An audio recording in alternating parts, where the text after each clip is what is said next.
عوسمان ڕەزا و ڕەحمەتی خوای لێبێ هەزار حۆشتر بە خۆی و چەکەکەیەوە ئەو سوارێکی کە سەرەکەوێ و ئەو خواردنەی کە ئەم هەزار حیوانە ئەچێتە تێتەوە هەموویت بەخشی لە پێناوچی غونەیدا و فەقیر و هەژار فی سەبیل الله بوو بۆ ئەوەی دینی خوای گەورە سەرکەوێ بۆ ئەوەی دینی خوای گەورە بگاتە ئەو وڵاتانەی چواردەور کەوا کۆمەڵێ معارض هەن ئەو ئومەڕا و سادانە بوون کە نەیانێ هێش خەڵکەکە فێری دینی خوا بێ لەبەرەوەی لە مەسلحەت ئەوانە درا بە حساب ئەوان ئێستا لە ئیمڕۆدا دوژمنانی ئیسلام چیان کردەتە گەورەترین چەک ئەو قەناتانەیەکەوە هەمووتان نەزانن چی بایخی پێ ئەدەن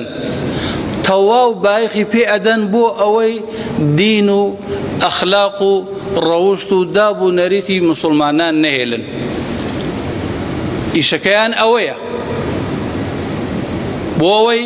موسڵمانان مەشغوڵکەن لە دینەکەی خوای گەورە بۆی موسڵمانان داببڕن لە دابوو نەریت و ئەسڵی ئیسلامەتێکی خۆیان بۆیە ئەگەر کۆمەڵە کەسانێک هەڵبسن کەناڵێک بە سەدەقە و زەکاتی موسڵمانان ببەنە ڕێوە و بۆ دژایەتیکردنی ئەوان و بۆ بڵاوکردنەوەی دینی خوای گەورە و ئەمە فی سەبیل الله نییە والله الذي لا إله إلا هو أجر أو في سبيل الله نبيت كاريترنية في سبيل الله به لسردمي خويا لعصور متقدمة يعني لسردمي الصحابة وتابعين وتابع تابعين في سبيل الله علماء ينفرمود أما بو غزاة يعني بو أو جنگاورانية بو أو مجاهدانية كالبينا خواي قورا أجنين وديني خوا بلاوكن ديني خوا أجينن ئێستاکە ئەو کارە کە ئەوان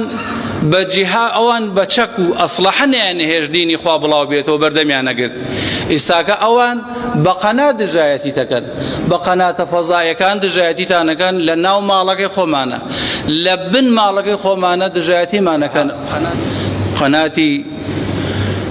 شەریک بۆ خوا قەراردانیان هەیە بە سەتەها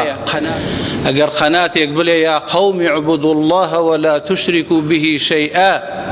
ئەوە پێت ناجائیزە ئەوە لە زەکاتەکەت بیدەیت ئەخر بە سەدەقە و بە ئەمە هەروە ناڕواتە ڕێوە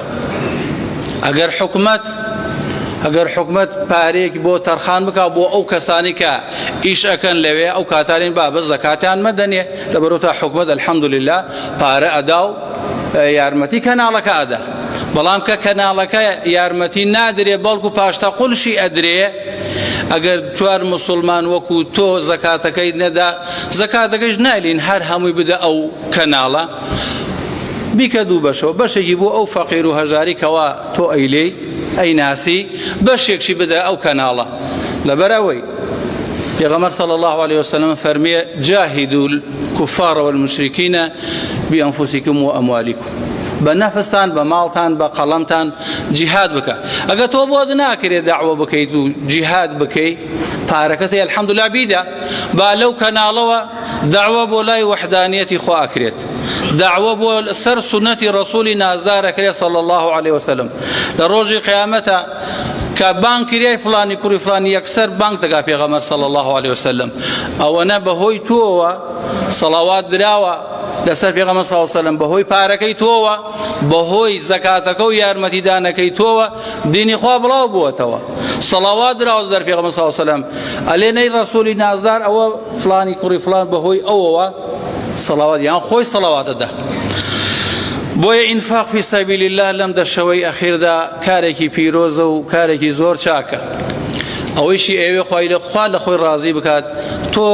دایمەن هەوڵدەر بە بۆ کاری خێر کەناڵێک کە بانگەکات بۆ تەوحیدی خوا بۆ سەر بڵاوبوونەوەی سونەتی پێغەمبەری خوا صلی الله